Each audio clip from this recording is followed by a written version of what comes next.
Dobre, tak pekný deň vám prajem. V prvom rade netušíme, čo sme to použili dobre, ale zatiaľ nám to funguje, takže skúsime niečo povedať, ako sme použili Rails Engine trochu odlišným spôsobom. Ide o projekt, na ktorom pracujeme u nás na fakulte, pracuje na ňom jeden celý veľký tím. A teraz, čo budem prezentovať, je najmä práca týchto prvých dvoch ľudí. A trochu málo viem o tom aj ja, takže skúsim to prezentovať nejako za to. Dobre, čo sme my mali na fakulte vyvinuté už pred nejakými 2 rokmi, je niečo ako univerzitný Stack Overflow. Takto nejako to vyzerá, tohto človeka asi aj poznáte.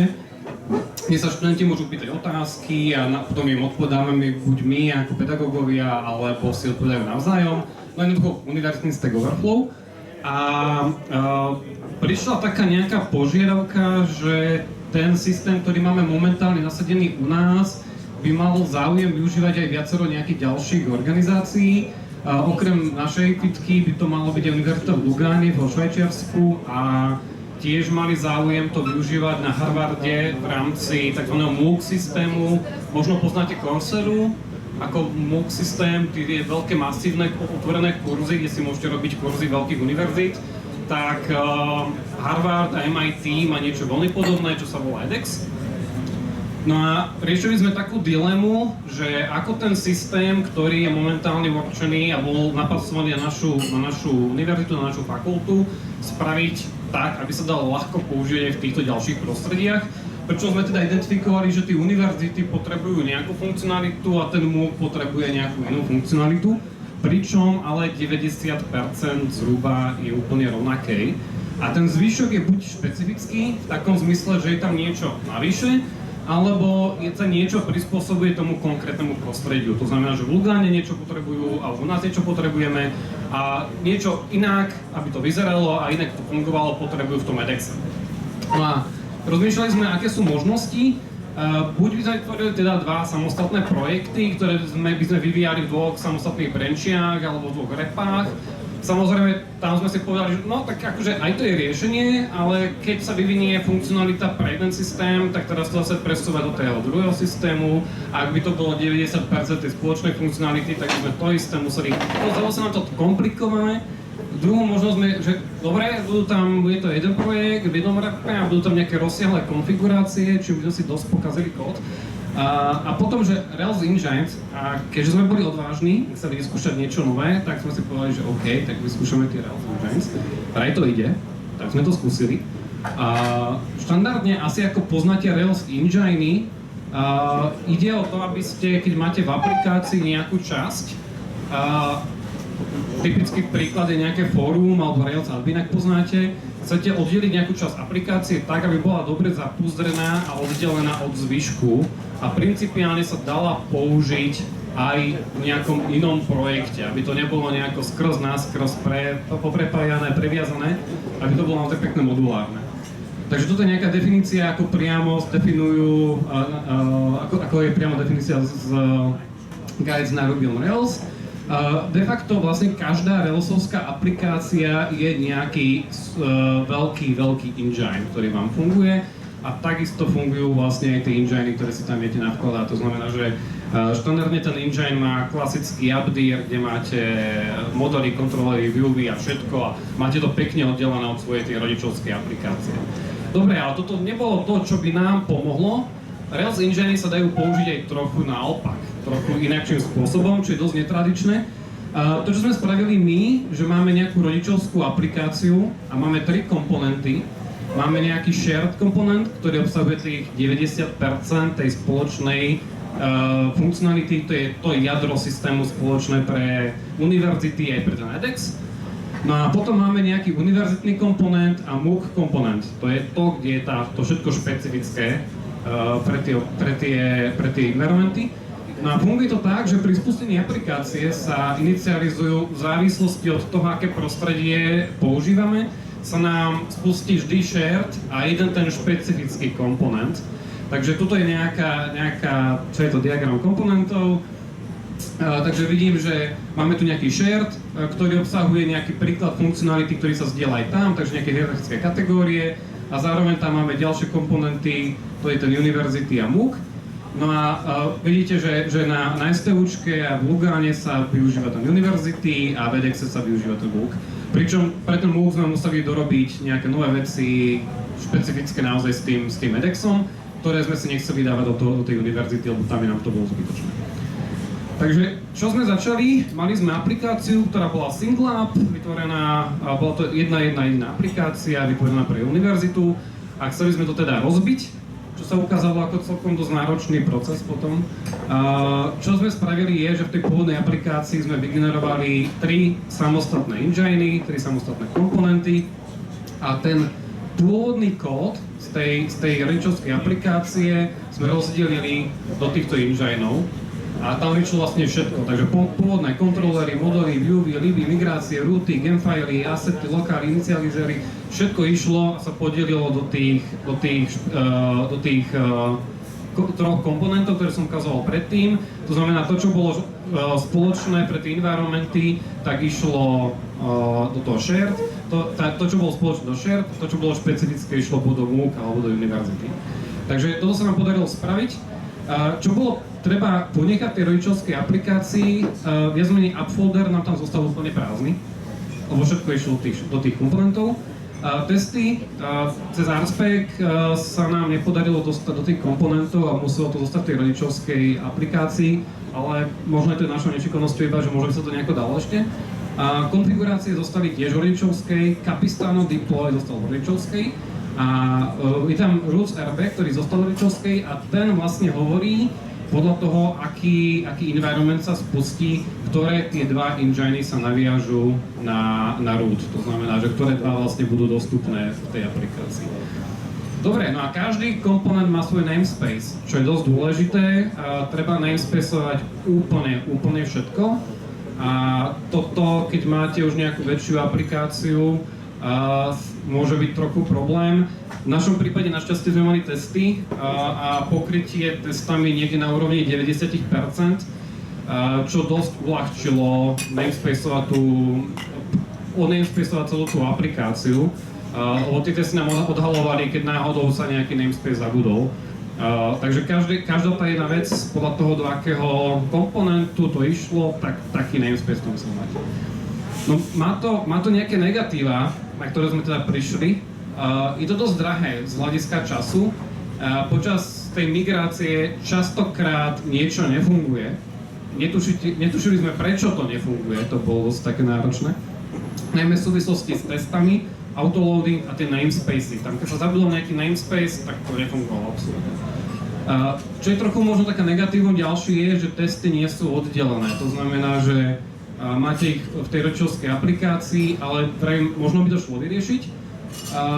To, čo je taký trochu mind problém, že keď človek kodí, tak naraz rieši dve aplikácie, ako keby, najmä keď kodí do toho shared, tak jednoducho musím myslieť na to, že teraz to kodím aj pre tú univerzity, aj pre ten MOOC, že je to trochu také, že štandardne keď kodím pre jednu aplikáciu, tak viem, čo robím a mám to tam nejakú, ľahšie sa mňa tým uvažuje inak povedané. No a trochu nevýhoda je hlboká štruktúra tej aplikácie, toto je nejaký príklad taký, ktorý sa nám podarilo vybrať, takže tým, že mám to v tých komponentoch, mám tam ten namespace, tam musí mať pre tie univerzity a potom nasleduje klasický app controllers, concerns a opäť tam musí byť ten namespace, lebo bez neho to nefunguje a main concern, nejaký, takže takto by to vyzeralo nejako štandardne v Railsovskej aplikácii, keby sme nepoužili tie enginy. A čo môže byť také drobné negatívum je, že nedajú sa použiť štandardné Rails generátory, lebo tie vám to vygenerujú priamo do tej rodičovskej aplikácie. Sice dajú sa nastaviť namespacey, ale potom to musíte ešte ručne kopírovať, čo nie je nejaký bloker, ale môže to robiť niekedy, môže to byť otravné. Ale má to samozrejme aj pozitíva, alebo svet plný jednotiek. Je to jedna aplikácia. To znamená, že nemáme absolútne žiaden duplicitný kód. Keby sme používali samostatné branche alebo repa, tak by sme mali 90% zhruba duplicitného kódu.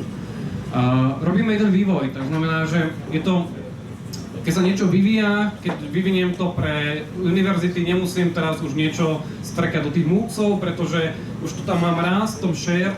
To znamená, že paradoxne, ako som predtým hovoril, že je to drahé, tak zároveň to je lacné.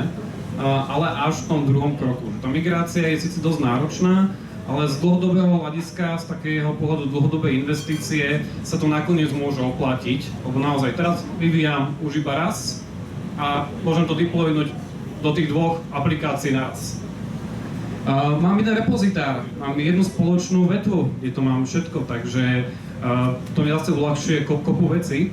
A mám jeden deployment, tým, že vlastne ten deploy script mi zostal v tej rečovskej aplikácii, tak si môžem dovoliť také zvrátenosti, že bez toho, aby som akékoľvek riešil zmeny vetiev, repozitárov, čokoľvek, tak môžem deploynúť to na ten edX k nám na fitku radom, bez toho, aby som nejako riešil nejaké presuny naozaj z repa do repa alebo z branchi do branchi, takže mám to všetko pekne pokope. No a to, že sa nám to naozaj podarilo, tak to vyzerá ten edX, tí, ktorí ste poznáte Coursera, tak klasické online kurzy, kde sú nejaké videá a tak ďalej. No a takto vyzerá tá verzia. Na začiatku ste videli, ako vyzeral ten University mod, tak toto vyzerá v tom edX, takže je to tam nahodené a v princípe zdieľajú si naozaj medzi sebou dosť veľa kódu a ten zvyšok je zase absolútne odlišný. Takže aby som to nejako zhrnul, je to super, máme jeden repozitár, jednu aplikáciu, ale sú tam nejaké obmedzenia a veľmi závisí, že čo potrebujete a čo chcete robiť. A možno by existovali oveľa ľahšie riešenia, že keď sa na to spätne pozrieme, tak možno aj tie samostatné repozitáre by nebol až taký blbý nápad. Ale zase chceme v tom projekte pokračovať, vyvíjať ho ďalej, takže možno naozaj dlhodobo sa nám to oplatí takto mať, ako to máme. Nie je to vhodné naozaj pre každého. Tým, že my tam teraz deployujeme ten kód naraz, tak ak máte nejakého zákazníka alebo máte x zákazníkov, ktorým deployujete naozaj podobnú aplikáciu, tak ten jednému zákazníkovi deployujete cudzí kód de facto, čo môže byť problém. U nás to teda problém nebol. A ak sme spravili niečo zlé, tak uvítame každý pull request. Sme open source, takže môžete si nájsť na GitHube. Ak sa chcete dozvedieť niečo viacej o tom týme, ktorý na tom pracoval, tak tu je odkaz na nich. A tu sú nejaké zdroje, ktoré priamo hovoria o tom, ako viete použiť teda Rails engine úplne naopak. Ďakujem.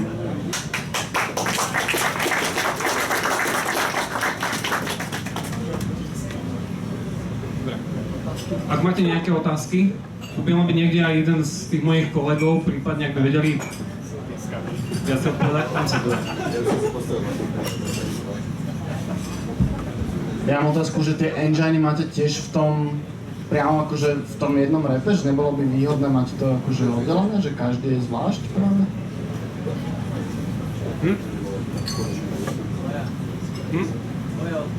Moja odpoveď. Mne príde zrovna fajn to mať všetko v tom jednom repe, lebo jednak dosť mi to potom zjednodušuje veľa vecí, napríklad nežerie mi to 3 private repa, jednoducho na GitHube, hej. Ďalšia vec je, že vidím naraz, máme to všetko zintegrované so Slackom, takže vidím to tam všetko pekne naraz, akože podľa mňa má výhodu to mať len v tom jednom repe, ale akože prečo nie, ak to niekomu vyhovuje, že si to dá do 3 samostatných repozitárov a napríklad, že na každej tej jednej časti pracuje iný tím a potrebuje si oddeliť práva alebo čokoľvek, takže asi áno, máme pohode. Možno Adrián doplní ešte, že ak. Posunú to. Ja by som len dodal, že my sme možno troška nepoužili správne tie enginy, pretože nie sú úplne izolované, napríklad z tých konkrétnych univerzitného edexu sa odkazujeme na shared. To znamená, že odkazujeme sa na nejaké rooty a podobne a v prípade, že by to bolo vo viacerých repozitároch, tak smiatlo by to. Že sa odkazujeme na kód, ktorý prakticky nemá na seba ani použiť. Hej, ale hej, keď to bolo izolované, tak už asi ešte.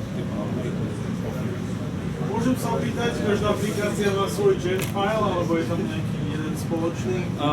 Momentálne máme jeden taký, kde je všetko narvané, ale v Redmine jedna z úloh je, že to treba rozdeliť pekne. Ale áno, je to možné? Je to možné, oni sú tam aj vytvorené, momentálne máme v tej rodičovskej ten veľký gen file, ale v tých jednotlivých komponentoch sú také tie parciálne. Dobre, musí sa nájsť nejaký dobrovoľný, ktorý nám to tam poprehadzuje, takže sa nám to núcha teraz, tak nech sa páči. Rád zapojím kohokoľvek. Ale áno, dá sa to. Odpoveď je áno.